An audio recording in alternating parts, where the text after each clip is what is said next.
tayo magsimula sa ating klase. Maaari ba magsitayo ang lahat para simulan natin ang araw sa isang munting panalangin? Marsha, may bang pangulaan natin panalangin?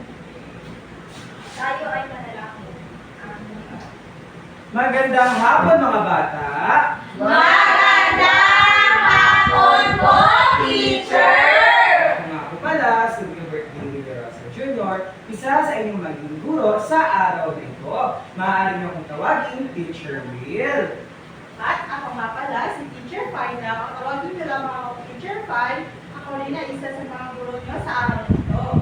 Ayan mga bata, bago tayo magsiupo, maaari bang tingnan yung mga paligid kung mayroon ba mga papel o basura at itapon ito sa tamang basurahan. Tapos na ba mga bata? Opo! Ayan, magaling. Magsiupo na po. Ngayon mga bata, ano-ano ang ating gagawin kapag may nagsasalita sa harapan? Selfie?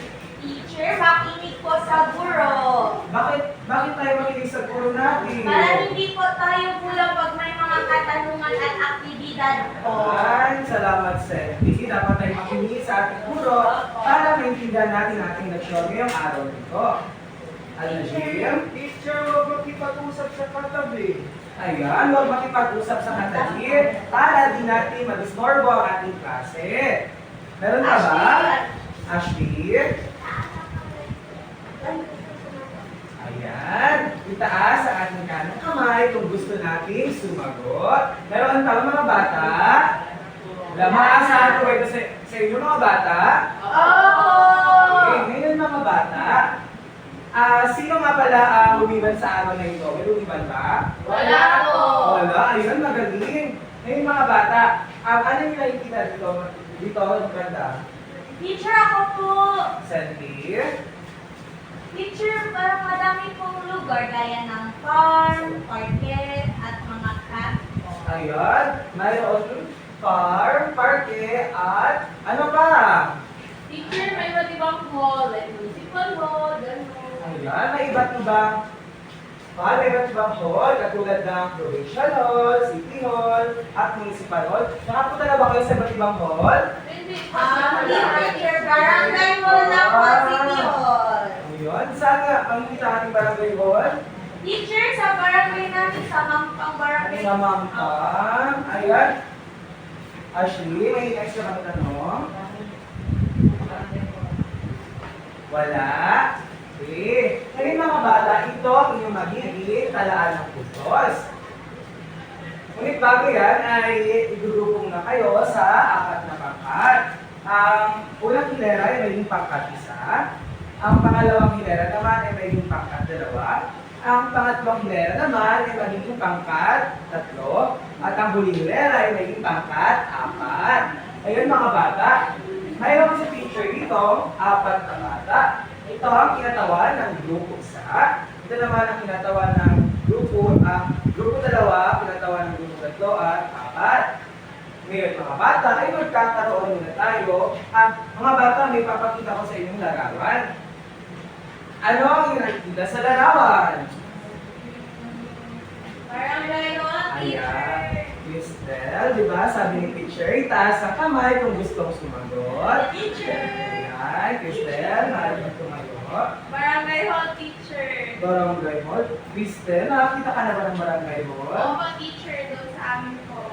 Ayan, dun sa inyo. O, dito naman sabay kang anim. Sino-sino yung nakikita sa Barangay Hall? Ashley, tayo, kung may gustong sumagot. Si Kapitan, sino pa? Teacher. Ano po, teacher? Kanon. Sandy, ano pa? May mga barangay justice po. Barangay Justice. Opo. Ano ngayon, Sandy? Barangay justice, teacher. Parang may mga kagawad po. Ayan, may kagawad na kung saan meron silang mga kinatawang mga organisasyon na kanilang gagawin. So mga bata, ang barangay hall, bawat lugar ay may barangay hall at kapitan at kagawad. Ngayon mga bata ay magkakaroon kayo ng pangkatang gawain.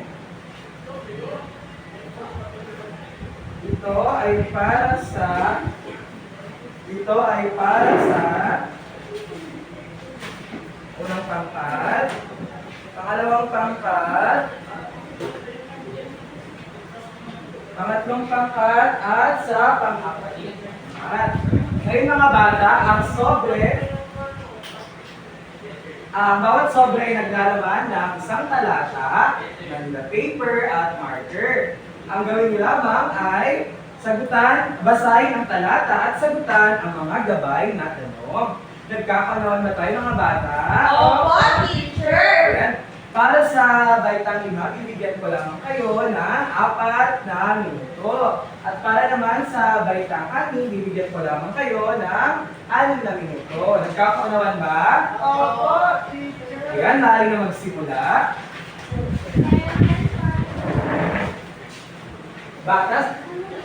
Mga bata sa paggawa ng aktibidad, kailangan magtulungan ha. Mister, tulungan mo yung kasama.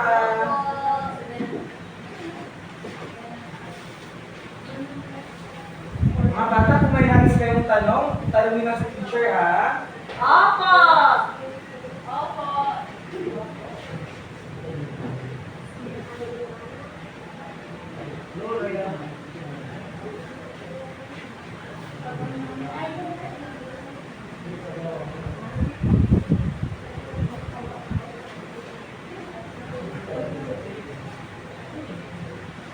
Jovelyn, may tanong ka ba? Wala po.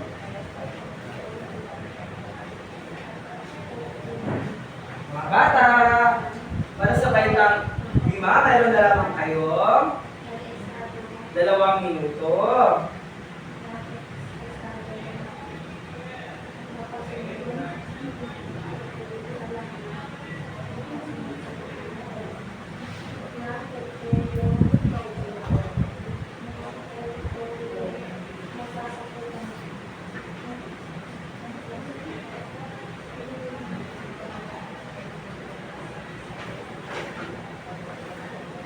Mga bata, mayroon na lamang kayong 2 minuto. At para naman sa baitang 6, mayroon na lamang kayong 4 na minuto. May tanong ka, pangkat isa?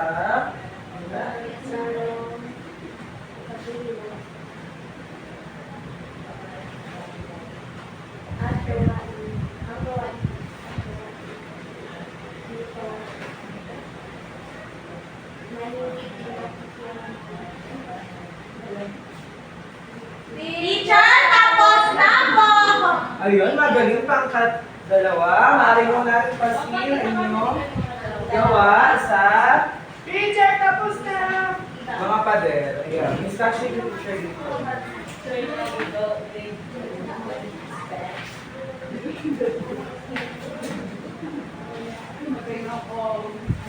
Teacher!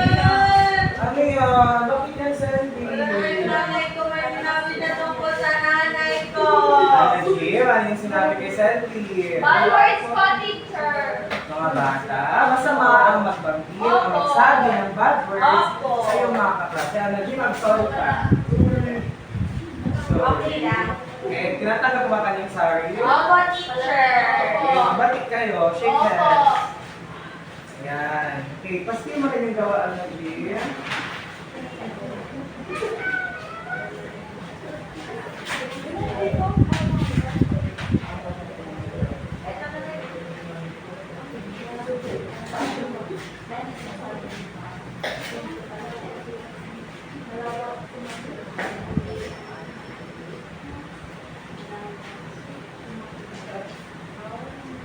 Bata, upang suriin natin kung tama nga ba yung naging sagot, pagkat isa, mali bang basahin ang unang tanong?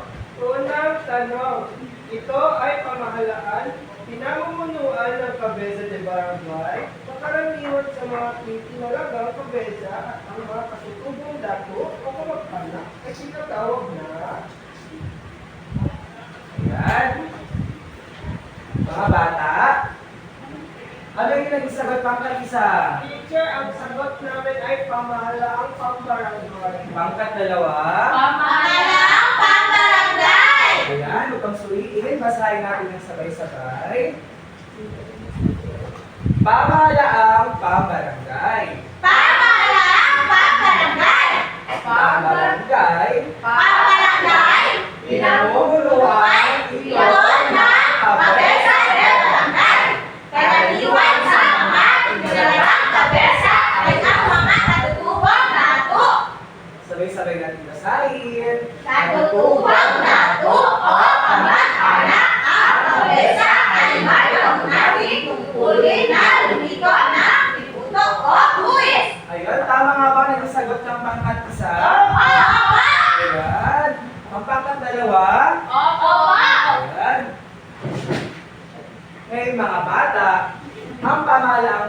barangay. Ito ay pinamumunuan ng kabesa de barangay.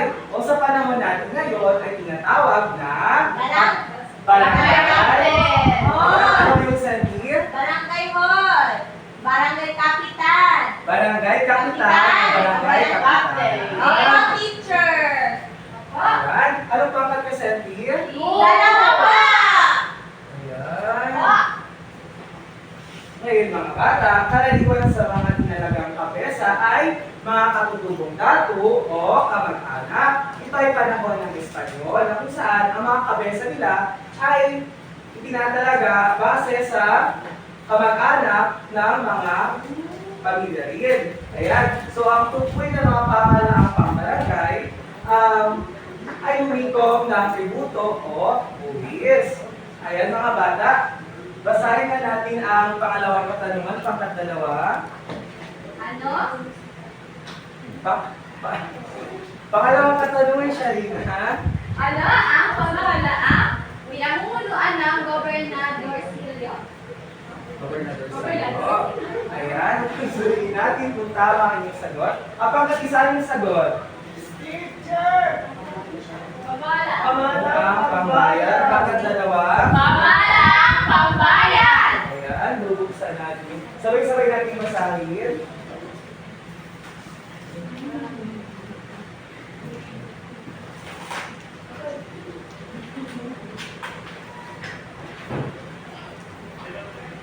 Pamahalaang pambayan. Pamahalaang pambayan. Sabay-sabay. Pinamumunuan. Pinamumunuan ito ng Gobernador Silvio.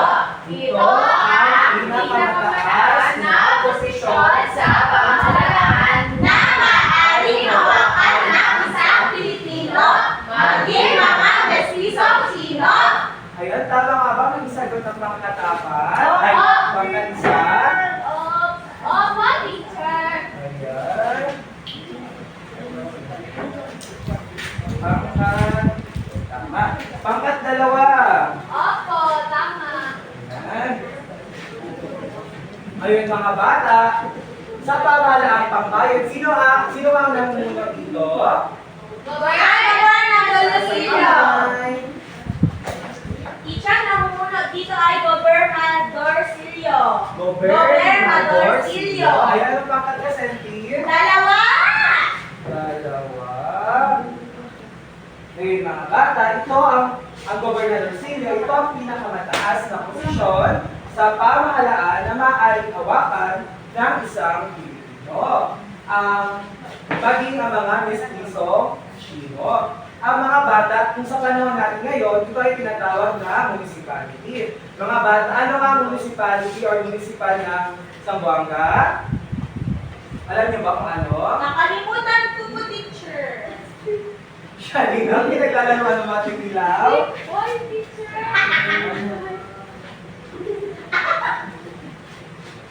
Tayo ang mga bata.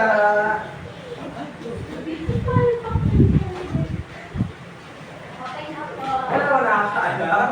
Hindi po. Ayan. May mga municipal tayo dito sa Zamboanga City. Katulad na lamang ng municipal ng Pitay. Sa Leon Di Postigo po, teacher. Ayan. Ano nga ulit yun? Leon Di Postigo Municipality po. Saan niyo matatagpuan? Sa Zamboanga del Norte po. Sa Zamboanga del Norte. Anong pangkat ka? Pangkat dalawa. Isa. Dalawa kami. Isa. Dalawa. Tatlo po. Tatlo. Pangkat, tatlo. Si Cristel. Ayan. Ngayon mga bata, maaari magbasahin ng pangatlong katanungan. Pangkat dalawa. Ang pamahalaan na pinapangasiwaan ng isang konseho ay ayuntamiento o kabildo na pamumuno ng alkalde ay tinatawag nila.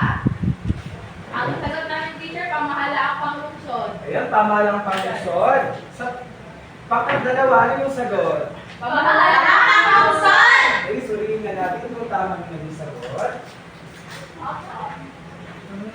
Ayan. Pamahalaang panglusod. Sabay-sabay. Pamahalaang panglungsod. Pinapangasiwaan ito ng isang konseho o ayuntamiento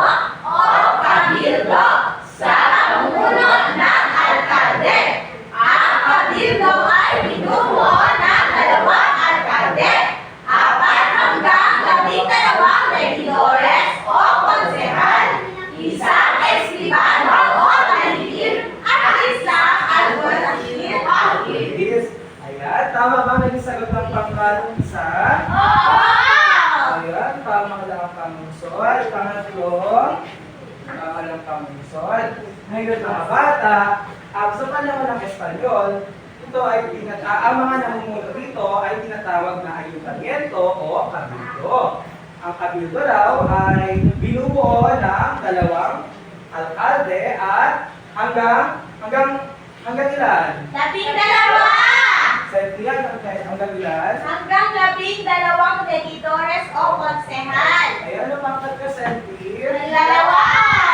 Ayan, nakakausap na kayo. Ngayon mga bata, kayo ang litrato rito sa picture. Kilala niyo ba kung sino ito? Opo! Hindi. Alala na po! Nagpinirang yun daw! Isa-isa lang mga bata. Jay Padra, ito ang ating dating mayor ng ating lungsod. Ito si Manny Pacquiao! Senti. Ito si Jan. Teacher, pero si Alonso na yun. Siya ang exit mayor natin. Opo! Ang binabanggit mo naman, Cristel, ay ang papasok na mayor. Kulay-pula! Pula-pula. Ayan. Maputi! Maputi. Nakita mo na ba si Kyber? Opo! Opo! Matingkad! Ano mo? Matangkad! Ayan, so, let's proceed. So, sa pang-apat na tanong, Jim?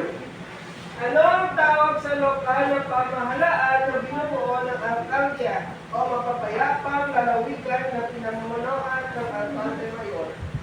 Ano yung sagot? Teacher, pamahalang panlalawigan. Pangkat dalawa yung nagsagot? Pamalang panlalawigan! Ayan, ito pang suriin yung taong nagsagot. Mali ba? Opo, panlalawigan! Teacher! Tama yan! Ayan, suriin natin kung tama bang spelling yan. Ayan, buksan natin at sabay-sabay natin basahin. Pamahalaang panlalawigan. Sabay-sabay. Pamalang panlalawigan! Binubuo ito O napayapang lalawigan na pinamunuan ng alkalde mayor. Ang regidor naman ang nanunod sa mga korekyamento. Sila ay tumutugis sa mga taong utol sa pamamahala ng mga Espanyol sa lugar. Ayan. O ayan, ito ang tamang bye-bye na pamahalaang Panlalawigan! Tingnan natin kung tama ang Mali! pamahalaang Panlalawigan! Laliga! Tama. Sila pa! Tama yun! Ayan sa pangkat dalawa. Pamahalaang ayan, mali ang mali ang inyong naging Opo! pagbaybay. Ayan, mali. So ngayon mga bata, binubuo daw ang pamahalaang panglalawigan ng alkalde o napayapang lalawigan na pinamumunuan ng alkalde mayor. So mga bata, may alam ba kayo mga probinsya na malapit sa ating lungsod? Opo! Ano yun, Selfie? Probinsya po? Ayun. Probinsya po si Bago po. Saan yun? Sa island po. Malapit din po dito sa atin. Probinsya. Ang tinatanong ko, Selfie, ay probinsya, hindi island. Katulad ng probinsya ng Ipit? Ipit. Tama. Ano pa? Teacher, tama po kayong ang probinsyano? Mga bata, di po probinsya o province ang probinsyano. Kasi ito ay isang palabas sa ABS-CBN. Nanonood ka ba ng probinsyano? Ricardo, Dalisay. Dapat manood, tapos mag-study, ha? Ayan. Ano, di magbigay pa ng ibang probinsya na malapit sa ating lungsod. Teacher, probinsya bang Pagadian? Alam, Jim, ang Pagadian ay isang city katulad ng Zamboanga City. Sino maling magtulong kay Karen na Jim? Cristel? Butala Province. Ayan, tama. So ngayon mga bata, Ano, mga bata, maaari bang basahin ang ang 5 katanungan? Ay, Senki? Sige. Ako na lang. Ano pa? Ano pa? Senki, maaari ka ng huwag tumawa. Cristel, maaari bang basahin ang 5 katanungan? Ano ang 4 na uri ng pamahalaang lokal? Ayan. So ano ang yung sagot? Pangkat isa? Pamahalaang lokal, Pamahalaang Pamahalaang Pamahalaang palusot, pamahalaang pamayan, pamahalaang pamahalayan, Pangkat dalawa? pamahalaang pambayaran, pamahalaang pambarangay, pamahalaang pamusot, pamahalaang pangalawigan. Ngayon mga bata, ano nga ba ang mga ang 4 na uri ng pamahalang lokal? Pamahalaang pambarangay, pamahalaang pambayaran, pamahalaang pamusot, pamahalaang pangalawigan. Ayan, lahat ng yung sagot ay tama. Opo. At tayo tama yung naging sagot. Bibigyan ko kayo lahat ng 21 Puntos. Ayan. Yun, pangkatatlo, pang-4, tapos na ba ang iyong mga gawain? Opo. Marami mo nang ipasila ang iyong mga gawain. Gosh, please. At tignan natin kung tama ang iyong mga kasagutan. Gosh, nililang din ako. Go, Marsha.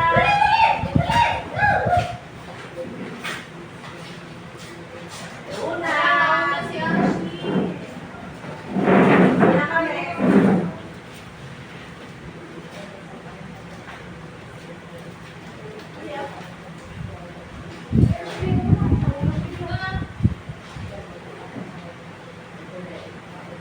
Ngayon, mga bata, base sa inyong aktibidad, ano nga ba ang ating tatalakayin sa araw na ito? Ikaw nga, Cristel, Tungkol po sa soberanya, teacher. tama tungkol sa soberanya. Anong grupo nga si Cristel? Tatlo po. Pagkatatlo. Ano, teacher, yung babae doon? Ngayon, ating suriin ang inyong kasagutan. Sino ang makapagbasa ng unang katanungan? Ikaw nga, Ashley. Ano ang aspeto na tumutukoy sa kalayaan na estado, italuyot at sundin ang gawain ito na hindi kinalaman ng ibang bansa. Ano ang inyong kasagutan sa pangkatatlo? Teacher, paloob na Ay, soberanya. paloob ng soberanya pala, teacher. Paloob ng soberanya. Ngayon, ano ang inyong kasagutan sa unang katanungan? Maaari bang masagot ito? Ay tumutukoy. Basahin ang unang katanungan. Ay tumutukoy sa makapangyarihan ng estadong magpasunod sa lahat ng teritoryong nasasakupan nito. Pangkat-apat. Paloob na soberanya. Tumutukoy sa kapangyarihan ng estadong magpasunod sa lahat ng teritoryong nasasakupan nito. Tatalakayin na rin. Ano nga ba ang soberanya? Maaari ba basahin ng sabay-sabay? Soberanya Ang soberanya ay ang sukdulan o pinakamataas na kapangyarihan ng estado o bansang mag-utos at masusunod ng mga tao. Sagutan ay tama. Ang soberanya daw ito ay isang batas sa isang bansa na pinapatupad ng mga politikal. Kaya mga bata, may alam ba kayo kung sino-sino ang gumagawa ng batas? Ikaw nga, Parsha. mga senador. Tama, mga senador. Anong pangkat si Parsha? Pagkatatlo. Pangkat tatlo. Sino Ikaw nga, Ashley. Tama, Presidente. Ano pa ba si Ashley? Apat. Ang mga senador at presidente ay isa sa mga tao na gumagawa ng batas dito sa ating Pilipinas. Ang batas ay mahalaga sa bansa upang mas umunlad at magkaroon ng kapayapaan sa isang bansa. Ngayon, basahin mo na natin upang malaman kung ano, tama ba ang kasagutan mo sa basahin nga.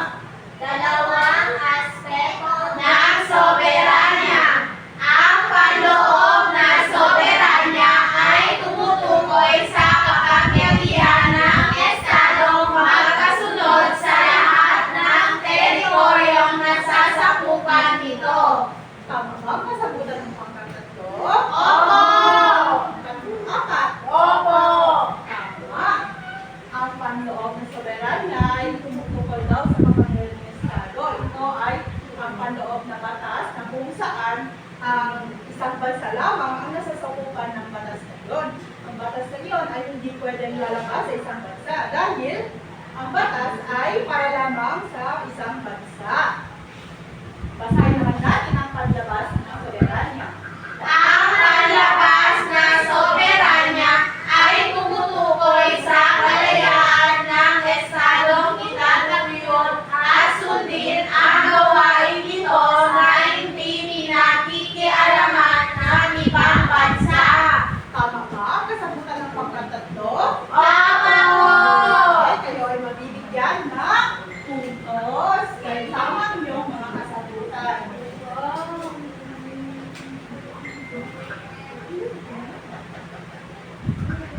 Ang palabas daw ng soberanya, ito ay isang batas na ipinapatupad sa isang bansa na kung saan ang ibang bansa ay hindi pwede makialam sa pinapatupad na batas sa loob ng Pilipinas. Halimbawa na lamang mga bata, kapag ang ating bansa ay nagpatupad ng batas na kung saan ang ibang bansa daw ay hindi maaaring pumasok sa loob ng Pilipinas.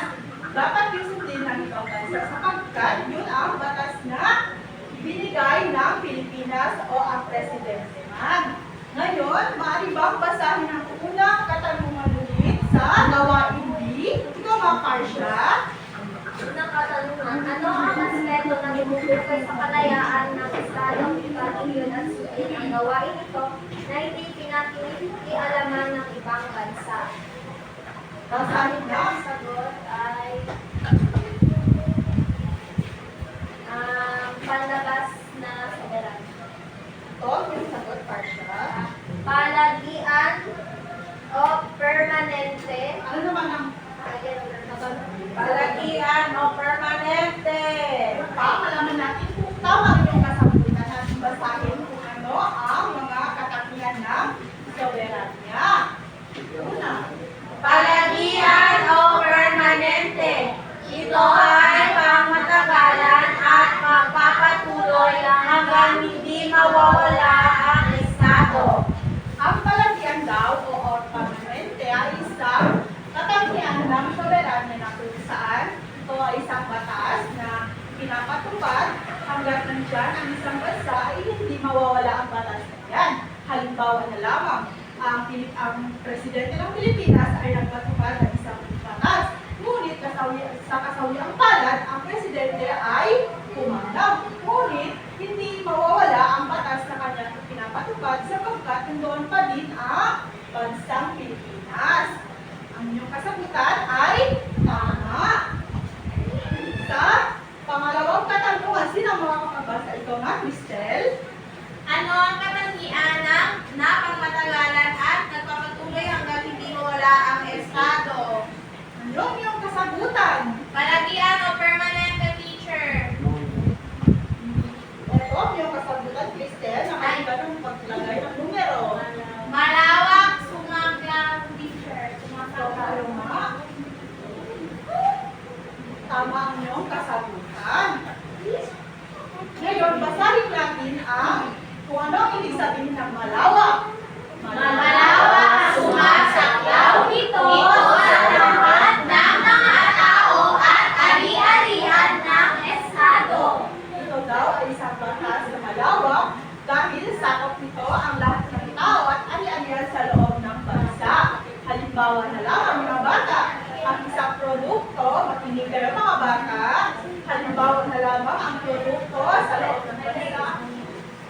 na ginawa ng tao. Ang produkto na iyon ay hawak tayo ng Pilipinas kung inanais ng batas na i-transport yun sa ibang bansa. Dahil ito daw ay hawak tayo ng Pilipinas o hawak ng nagpapatupad ng batas na kung saan na ninanais nila na hindi palabas ang produkto dahil yun ay hawak nila. Yun ay isang aliyaya ng Pilipinas.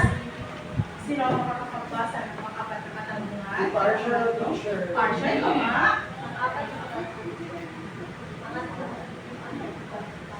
Pang-apat? Pang-apat na katanungan. Ano ang kapangyarihan ng estadong pansarili lamang at hindi maaaring ilipat sa ibang bansa? Pangalaman natin ang iyong kasagutan kung ito ba ay tama. Basahin natin ito ng sabay-sabay. Basahin na mga bata. Jocelyn, paano bang basahin ng Jocelyn?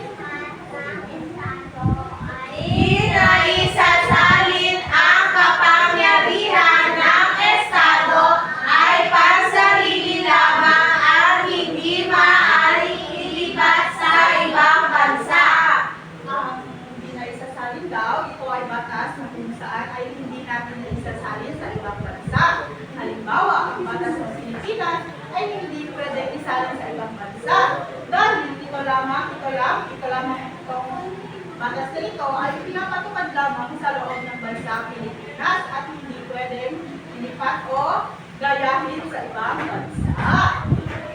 Ang inyong mga kasagutan ay tama.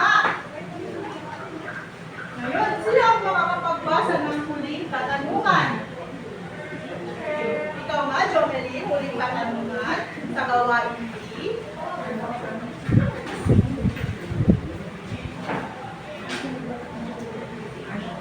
Ikaw nga.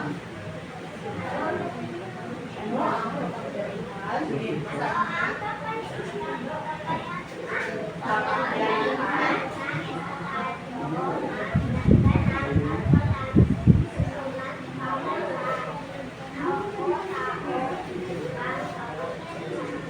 Maraming salamat, Ashley. Basahin nga natin upang malaman natin kung tama ba yung kasagutan. Lubos! Ang kapangyarihan ng Estado ay ganap at walang sinumang ibang bansa o tao ang may kapangyarihan.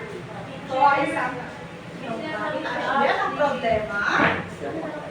Anong problema, Ashley? Ano? Ano ba? Ano ang pangkat si Ashley? Ang pangkat 4. Dito ka na sa hospital. Kaya na ba si Ashley? Ang lubos daw ay isang katangian ng soberanya na kung saan ay itong batas na ito ay hindi maaaring pakialamanan ng ibang bansa. Sapagkat kapag gumagawa ng isang batas, ang Pilipinas ay hindi maaaring pakialamanan ng ibang bansa kung bakit yun ang ginawa niyang batas. Kaya naman ang inyong kasagutan ay Tama! Kayo ay may puntos.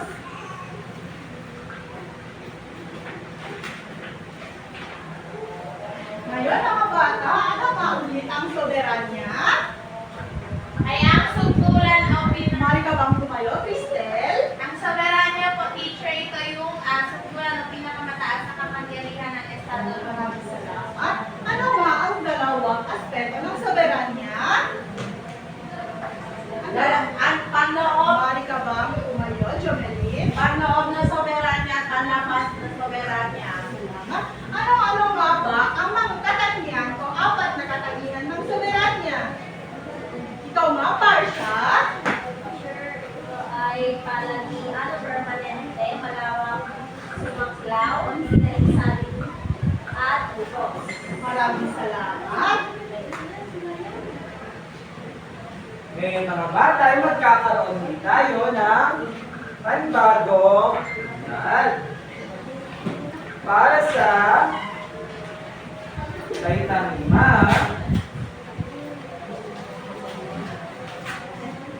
ito ang inyong magiging aktibidad. Basahin na natin ang sabay-sabay. Baitang 5. Suri. Panuto. Suriin ang pangungusap, isulat ang check kung tama at X kung mali.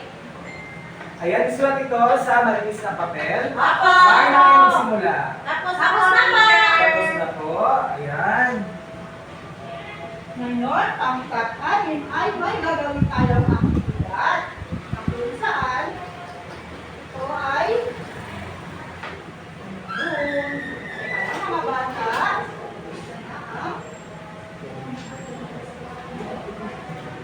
Ganito ang ating gawain. Nais ko, kumuha kayo ng inyong kwaderno mga bata sapagkat sasagutan natin ang ating mga aktibidad. Sandali lamang mga bata, inyong kwaderno.